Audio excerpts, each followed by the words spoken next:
오늘 우리에게 주시는 하나님의 말씀은 구약 성경 시편 73편 25절로부터 28절까지 말씀이 되겠습니다. 제가 가지고 있는 성경으로 구약 성경 855면에 있습니다.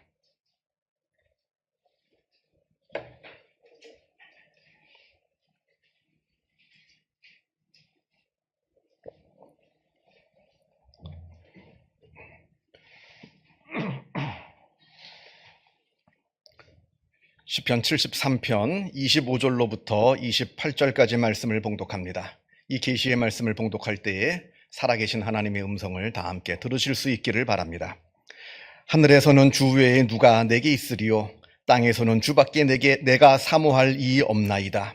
내 육체와 마음은 쇠약하나 하나님은 내 마음의 반석이시요 영원한 분기이시라. 무릇 주를 멀리하는 자는 망하리니 음녀같이 주를 떠난 자를 주께서 다 멸하셨나이다. 하나님께 가까이함이 내게 복이라. 내가 주 여호와를 나의 피난처로 삼아 주의 모든 행적을 전파하리이다. 아멘.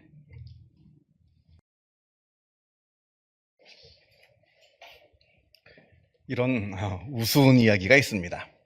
이건 다시 말씀드리지만 이거는 우스갯소리지 절대로 심각한 이야기가 아닙니다. 어떤 사람이 큰 교통사고를 당해서 병원으로 급히 이송되는 중에 걱정하지 말아라. 너는 지금 절대로 죽지 않을 것이다. 너는 이 땅에서 오래오래 살다가 나중에 나 천국에 올라오게 될 것이다 하는 하나님의 음성을 듣게 됩니다. 정말로 그 말씀대로 물론 여러 군데 다치긴 했습니다만 그래도 다행히 생명엔 지장이 없을 정도로만 다쳤습니다.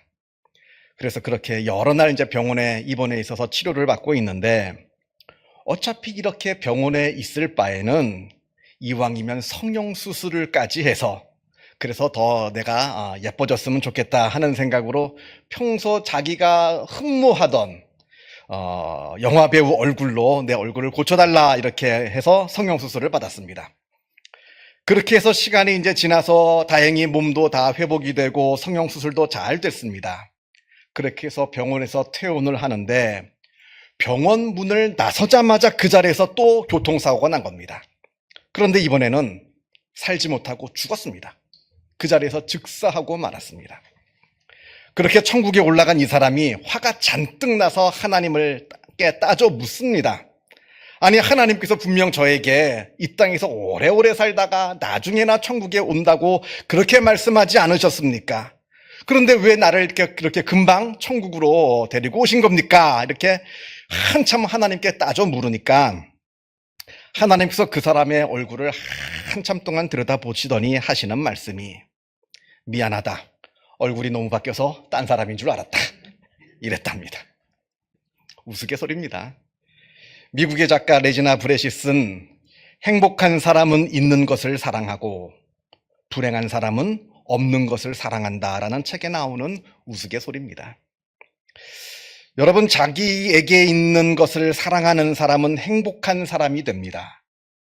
그러나 반대로 자기에게 없는 것만을 사랑하는 사람은 불행한 사람이 됩니다. 아무리 힘들고 어려운 상황이라 하더라도 그 속에서 진정한 행복을 찾으며 그 행복을 누리는 사람이 있는 반면에 아무런 문제도 없고 풍족한 상황 속에서도 그 속에서 불행을 느끼며 허우적대며 살아가는 사람들도 있는 법입니다. 행복과 불행, 도대체 어디에서 오는 겁니까? 이 책은 이미 내가 가진 것을 바라보며 그것에 감사할 줄 아느냐, 아니면 이미 많은 것을 갖고 있으면서도 그것에 감사하지 못하고 그저 나에게 없는 것만을 바라보고 있느냐, 여기에 행복과 불행이 갈린다고 이야기합니다. 우리는 종종 내가 아닌 다른 사람의 삶을 살고 싶어 합니다. 다른 사람의 삶을 부러워합니다. 아니, 더 나아가서는 다른 사람의 삶을 시기하고 질투합니다. 내가 가지지 못한 것을 가지고 있다는 단 한 가지 이유만으로도 그 사람을 시기와 질투를 넘어서서 그 사람의 분노를 느끼기까지 합니다. 그러나 여러분, 잘 한번 생각해 보시기 바랍니다. 내가 부러워하고 있는 저 사람, 그 사람도 또 다른 누군가를 부러워하고 있을 겁니다. 어쩌면 나는 이 사람을 부러워하고 있는데 그 사람은 정작 나를 부러워하면서 살고 있는지도 모른다는 이야기입니다. 우리가 잘 생각해 봐야 하는 이야기입니다. 오늘 본문을 보겠습니다. 오늘 우리가 읽은 시편 73편이 좀 길어서 우리가 다 전체를 읽지는 못했습니다. 먼저 오늘 본문 73편의 이제 이 표제를 보게 되면 아삽의 시 이렇게 되어 있습니다. 아삽이라고 하는 분은 다윗 시대에 성막에서 찬양을 맡았던 레위인입니다. 그리고 오늘 본문 시편 73편은 학자들이 분류하기를 탄식시라 이렇게 분류합니다. 특별히 세상에 악이 만연해 있고, 그리고 세상에 악한 사람들이 오히려 잘 먹고 잘 살고 있는 이 세상의 부조리한 모습들을 바라보면서 하나님께 탄식하는 탄식시입니다. 자, 먼저 2절을 보겠습니다. 2절. 나는 거의 넘어질 뻔하였고 나의 걸음이 미끄러질 뻔했으니, 이 말은 쉽게 말하자면 나는 시험에 들었습니다 하는 이야기입니다. 지금 세상 돌아가는 꼴을 보니까 내 마음에 시험이 듭니다 하는 뜻입니다. 그럼 도대체 왜 구체적으로 무슨 모습을 받기에 이렇게 시험이 드느냐? 그게 3절부터 나옵니다. 한마디로 이야기하자면 악인의 형통함 때문이라 이렇게 말합니다. 4절 말씀을 보면 저 악하고 못된 사람들, 저 사람들은 하나님께 벌을 받기는커녕 오히려 더 건강하게 잘 살고 있다 합니다. 심지어는 죽을 때조차 고통 없이 죽음을 맞이하고 있다 이렇게 말합니다. 5절 말씀을 보면 착한 사람들은 세상을 힘겹게 살아가고 있는데 저 못되고 악한 사람들은 아무런 고난과 고통 없이 그저 잘 먹고 잘 살고 있다 이렇게 탄식합니다.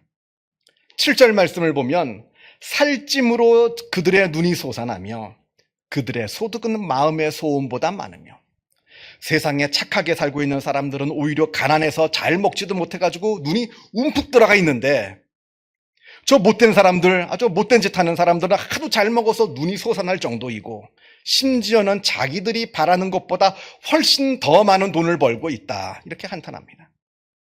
11절. 그러면서도 저들은 하나님을 전혀 두려워하지 않는다 합니다. 하나님이 어찌 알랴?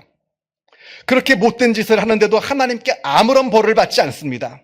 그러니까 양심의 가책조차 없어요. 오히려 하나님을 조롱합니다. 하나님이 어찌 알랴? 내가 이렇게 못된 짓 하는 거 하나님이 어찌 알랴? 모르니까 나한테 벌도 못 내린다는 거죠. 12절에 저 악한 자들은 항상 평안하고 또 저들의 재물은 더욱더 불어나는도다. 그래서 시인이 이렇게 한탄합니다. 13절에 내가 내 마음을 깨끗하게 하며 내 손을 씻어 무죄하다 한 것이 실로 헛되도다. 내가 지금까지 정직하게 그리고 바르게 살아온 것이 다 헛수고로구나. 이럴 줄 알았다면 나도 저 사람들처럼 나쁜 짓도 좀 하고 못된 짓도 좀 하고 그렇게 살 걸 후회하는 겁니다. 자신의 삶을. 여러분은 어떻게 생각하십니까? 정말 바르고 정직하게 사는 것은 다 헛수고이고 악하고 거짓되게 세상을 사는 것이 정말로 세상을 지혜롭게 살아가는 겁니까? 어떻게 생각하십니까? 17절을 봅니다. 17절. 그렇게 세상에서 벌어지고 있는 이러한 부조리한 일들 때문에 마음이 너무나 속이 상한 그러한 상태로 이 시인은 하나님의 성소로 들어가게 됩니다. 왜냐하면 이 사람은 레위인이거든요. 자기 직업이 성소에서 찬양하는 직업이니까 어쩔 수 없이 들어가야죠. 상한 마음을 가지고 성소에 들어가고 있는데 그때 놀라운 것을 깨닫게 됩니다. 무엇을 깨달았느냐? 저 악한 사람들의 종말을 깨달았다 합니다. 물론 지금 이 순간, 이 짧은 찰나의 시각으로 바라보게 되면 저 못된 사람들, 저 악한 사람들이 다 잘 먹고 잘 사는 것 같아 보입니다만, 그러나 그건 지금 이 순간 찰나의 순간이고요. 조금만 긴 시간으로 저들의 삶을 다시 보게 되면 저들은 결국 다 하나님의 심판을 받게 될 것이다 하는 것을 깨닫게 되는 겁니다. 성소를 들어가는 그 순간에. 그러니까 20절에 주여 사람이 깬 후에는 꿈을 무시함같이 주께서 깨신 후에는 저들의 형상을 멸시하시리이다. 저 악하고 못된 사람들, 저 사람들이 지금 누리고 있는 저 부귀영화, 그거 다 일장춘몽이로구나 깨닫는 거예요. 저거 다 금방 지나간다는 거예요. 금방 다 없어진다는 겁니다. 하나님께서 저들을 다 멸하실 것이다. 이걸 깨달으니까 지금까지 자기가 했던 그 생각이 얼마나 어리석은 생각인지 부끄러워졌습니다. 못된 사람들, 악한 사람들 잘 사는 거 보면서 왜 저 사람들은 저렇게 잘 살고 나는 이렇게 못 사는가? 그게 부러웠던 것이 너무나 부끄러웠던 거예요. 그 질투하고 시기했던 그 자기의 모습이 부끄러워졌습니다. 그래서 22절에 이렇게 고백합니다. 내가 이같이 우매무지함으로 주 앞에 짐승이오나 그러나 23절에 보면 주께서 내 오른손을 붙드셨나이다. 하나님께서 나를 붙들어 주셔서 나로 깨닫게 하셔서 나로 하여금 이 우매한 짐승과 같은 그 우매한 생각에서 벗어나게 해 주셨습니다. 이렇게 하나님께 고백을 하는 겁니다. 자, 그러면서 이제 우리가 오늘 읽은 25절부터 이 시인이 하나님께 찬양을 올려드립니다.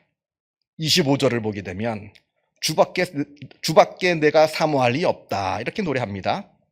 그리고 26절에 내 육체와 마음은 쇠약하나 하나님은 내 마음의 반석이시요 영원한 분깃이시라 이렇게 노래합니다. 세상에 그 못된 사람들, 악한 사람들 다 잘 먹고 잘 살고 또 반대로 나 같은 착한 사람들은 힘들게 아주 어렵게 살아가고 이것 때문에 한때 하나님을 원망했습니다만 그러나 다시 생각해 보면 지금까지 나는 하나님의 도우심으로 살아왔습니다. 힘들게 살아왔다 생각했습니다만 다시 생각해 보면 그래도 하나님의 은혜로 지금 여기까지 잘 살았습니다. 이걸 깨닫게 되는 거예요. 구약의 창세기 26장에 이삭의 이야기가 나옵니다. 창세기 26장 12절을 보게 되면 이삭이 농사를 지었는데 하나님께서 복을 주셔서 농사가 잘 되게 해주셨다고 되어 있습니다. 그런데 이 농사를 지으면서 살고 있는 이 땅은 이삭이 살고 있는 이 땅은 이삭게 아니에요. 아버지 아브라함 때부터 그냥 이 땅에 얹혀 사는 겁니다. 내 땅이 아닙니다. 그냥 얹혀 살면서 농사를 지었는데 그 농사가 잘 됐습니다. 그런데 문제는 이 땅 원래 주인인 그랄 사람들이 이삭을 시기합니다. 자기들은 땅 주인인데도 이렇게 농사가 잘 안 되는데 저 그냥 얹혀 사는 저 사람이 하나님께서 도와주셔서 농사가 잘 되니까 그게 시기가 되고 배가 아프고 그래서 이삭이 쓰고 있는 우물을 막아버렸습니다. 지금이야 물이 넘쳐나는 시대입니다. 오죽하면 돈을 물 쓰듯 한다고 생각하겠어요. 물이 그렇게 흔한 시대가 돼버렸어요. 물론 어려울 때도 있고 합니다만 보통에 살 때. 그런데 이 당시 중동 지방은 돈보다 물이 더 귀합니다. 물이 귀한 지방이에요. 그래서 우물이라고 하는 것은 사람도 살고 짐승도 사는 그야말로 생명줄입니다. 우물이 없으면 다 죽습니다. 그런데 이삭의 우물을 그랄 사람들이 막아버렸어요. 그러면서 하는 말이 너희는 이곳에서 떠나가라 합니다. 더 이상 너희들이 우리 근처에 사는 것을 용납하지 못하겠다. 내쫓습니다. 그래서 이삭이 할 수 없이 살던 곳을 떠나서 깊은 골짜기로 들어가서 그곳에서 다시 우물을 파니까 우물이 나옵니다. 또 그곳에서 우물을 파서 그곳에서 지냅니다. 그랬더니 이 사람들이 그곳까지 쫓아와가지고 그랄 사람들이 새로 판 우물을 내놓으랍니다. 다짜고짜 그 물을 내놓으랍니다. 그럼 어떡합니까? 우물을 다시 주었습니다. 또 다른 곳으로 가가지고 우물을 팠는데 또 우물이 나왔습니다. 또 살고 있는데 또 그곳까지 와가지고 그 우물마저 내놓으랍니다. 내줬습니다. 또 다른 곳으로 가서 우물을 팝니다. 그랬더니 이번에는 다행히 그 사람들이 쫓아오지 않아서 그곳에서 이삭이 살게 되었다 하는 이야기가 창세기 26장에 나옵니다. 모르겠습니다. 혹자는 이삭을 나약하고 어리석은 사람이라고 합니다. 끝까지 싸워야지. 그 온 가족들의 생명줄인 이 우물을 달랜다고 그냥 주는 사람이 어딨냐는 거죠. 이삭은 바보 같고 어리석은 사람이라 합니다. 그러나 또 어떤 사람들은 이삭이 지혜롭다고 합니다. 얹혀 사는 주제에 원래 주인하고 싸워봤자 완전히 내쫓기면 어떡하냐는 거죠. 이삭만 손해를 당하니까 그냥 양보하기를 잘했다, 지혜로웠다 이야기하는 사람들도 있습니다.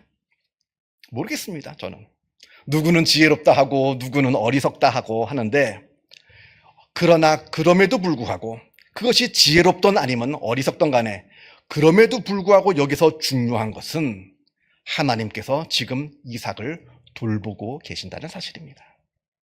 우물을 뺏겼습니다. 그래서 다른 곳으로 가서 땅을 팠더니 우물이 나왔습니다. 여러분, 중동 지방은 무조건 땅만 판다고 거기서 물 안 나옵니다. 물 나오는 데가 귀해요. 어쩌다가 아주 재수가 좋아야 물이 나오는 것이지 땅만 팠다고 물이 나오지 않습니다. 그런데 이삭은 쫓겨나서 땅 파면 또 물이 나옵니다. 또 쫓겨나서 땅 파면 또 물이 나옵니다. 또 물이 나옵니다. 이게 바로 하나님의 도우심이라고 하는 겁니다. 그래서 여러분, 우리가 낙담할 거 없습니다. 어리석은 사람들은 빼앗긴 것을 생각합니다. 왜 자꾸 나에게 이런 일이 벌어지는 거냐, 하나님을 원망합니다. 그러나 지혜로운 사람은 비록 빼앗겼지만 그것을 다시 채워주시는 하나님을 바라봅니다. 그래서 삶의 용기를 잃어버리지 않습니다. 하나님도 또 채워주실 거거든요. 또 그렇게 살아왔거든요, 지금까지. 그렇게 이삭의 이야기가 다 끝이 난 후에 창세기 26장 24절에 이런 말씀이 나옵니다. 그 밤에 여호와께서 그에게 나타나 이르시되 나는 내 아버지 아브라함의 하나님이니 두려워하지 말라. 내 종 아브라함을 위하여 내가 너와 함께 있어 너에게 복을 주어 너의 자손이 번성하게 하리라 하신지라. 하나님께서 이삭에게 말씀하시는 거예요. 하나님께서 너 이삭과 함께 하시겠다 약속하십니다. 지금까지 너와 함께 해 준 것처럼 앞으로도 너와 함께 해 주시겠다, 이렇게 약속하십니다. 우물을 뺏겼냐 우물을 빼앗기지 않았냐, 이건 중요한 게 아닙니다. 빼앗겼어도 하나님께서 다시 채워주시면 됩니다. 그러나 반대로 아무리 빼앗기지 않았다 하더라도, 내가 잘 지켰다 하더라도 거기에 하나님께서 함께 해주시지 않으시면 내가 아무리 잘 지켰어도 그건 아무 소용없는 겁니다. 중요한 건 하나님께서 나와 함께 하시냐 하시지 않느냐, 이것이지 내가 지금 무엇을 가지고 있느냐, 무엇을 지키고 있느냐, 이건 절대로 아니라는 겁니다. 그러하기에 자, 오늘 본문으로 다시 돌아옵니다. 오늘 본문으로 다시 돌아와서요, 26절. 내 육체와 마음은 쇠약하나 하나님은 내 마음의 반석이시요 영원한 분깃이시라 고백할 수가 있는 겁니다. 27절에 무릇 주를 멀리하는 자는 망하리니, 무릇 주를 멀리하는 자는 망하게 됩니다. 이걸 반대로 얘기하면 뭐예요? 무릇 주를 가까이 하는 자는 흥하게 된다는 거 아니겠어요? 그래서 28절에 결론이 나오는 겁니다. 하나님께 가까이 함이 내게 복이라. 여러분, 다른 게 복이 아닙니다. 돈을 많이 벌고 명예를 얻고 건강하고, 사람들은 이게 복인 줄 알고 이걸 달라 합니다만 그런 건 어차피 있다가도 없고 없다가도 있는 겁니다. 그렇잖아요. 내가 아무리 힘껏 쥐어봐야 손가락 사이로 물이 쭉 빠져나가듯이 금방 빠져나가는 것이 돈이고 그게 명예고 그게 건강 아닙니까? 그렇잖아요. 돈은 있어봐야 그 돈 금방 없어지고요, 없다가도 생기는 것이고, 건강도 마찬가지고 명예도 마찬가지입니다. 돈과 건강과 명예가 나쁘다는 게 아니라요, 하나님 없는 돈, 하나님 없는 명예, 하나님 없는 건강 다 소용없다는 이야기입니다. 자, 그러하기에 하나님께 가까이 함이 복입니다. 왜냐하면 하나님께서 나의 반석이시고 나의 영원한 분깃이 되어주시기 때문에 그러합니다. 잃어버렸다고 낙담할 거 없습니다. 그거 하나님께서 채워주시면 그만입니다. 반대로 많은 것을 가지고 있다고 해서 교만할 것도 없습니다. 그거 하나님께서 함께 해주시지 않으면 그냥 다 날아가 버리고 마는 겁니다. 물거품처럼 사라져 버리고 마는 겁니다. 그런 의미에서 나를 다른 사람과 비교할 것도 없습니다. 왜냐하면 나에게 주시는 나만의 은혜가 있기 때문에 그러합니다. 하나님께서 나의 반석이 되어주시고 나의 영원한 분깃이 되어주셔서 나에게 주시는 은혜가 있기 때문에 나의 삶을 다른 사람의 삶과 비교할 것도 없습니다. 그러하기에 하나님을 가까이 하는 사람은 늘 용기 있는 삶을 살고, 늘 감사하는 삶을 살고, 늘 행복한 삶을 살 수가 있는 겁니다. 이 놀라운 은혜를 잊지 않기를 주님의 이름으로 축원합니다. 기도하겠습니다. 사랑과 은혜가 충만하신 하나님 아버지, 전능하신 하나님께서 친히 나의 아버지가 되어주심에 감사를 드립니다. 우리가 이 땅에 홀로 내버려져 살아가는 것이 아니라 하나님께서 나의 아버지가 되어주시어서 나의 반석이 되어주시고 나의 영원한 분깃이 되어주신다는 오늘 말씀을 우리가 늘 기억하게 하여 주옵소서. 이 험한 세상을 살아가는 동안에 나에게 없는 것을 움켜쥐려고 눈에 혈안이 되어서 세상을 방황하는 어리석은 자의 삶을 살지 않게 하여 주시고 먼저 하나님을 바라보게 하여 주시어서 하나님을 의지하며 하나님의 손에 붙들려 세상을 살아가는 주님의 귀한 자녀로서의 삶을 살아가게 하여 주옵소서. 물론 우리가 세상을 살아가면서 여러 일들을 만나기도 합니다. 기쁘고 즐거운 일을 만나기도 하고 힘들고 어려운 일을 만나기도 합니다만, 그러나 그 모든 일에 하나님께서 나와 함께 하여 주신다는 것을 우리가 분명 바라보게 하여 주옵소서. 기쁘고 즐거운 일을 만나거든 하나님께 감사하게 하여 주시고, 힘들고 어려운 일을 만나거든 좌절하지 않고 하나님을 바라보며 기도하며 그 모든 것들을 다 승리하는 주님의 귀한 백성들 다 되게 하여 주옵소서. 그리하여 우리 입술에 늘 하나님을 찬양하는 찬양이 끊이지 않게 하여 주시고, 하나님에 대한 감사의 기도가 끊이지 않는 참으로 주님의 귀한 백성들 다 되게 하여 주옵소서. 감사드리오며 이 모든 말씀 우리 주 예수 그리스도 이름으로 기도하옵나이다. 아멘.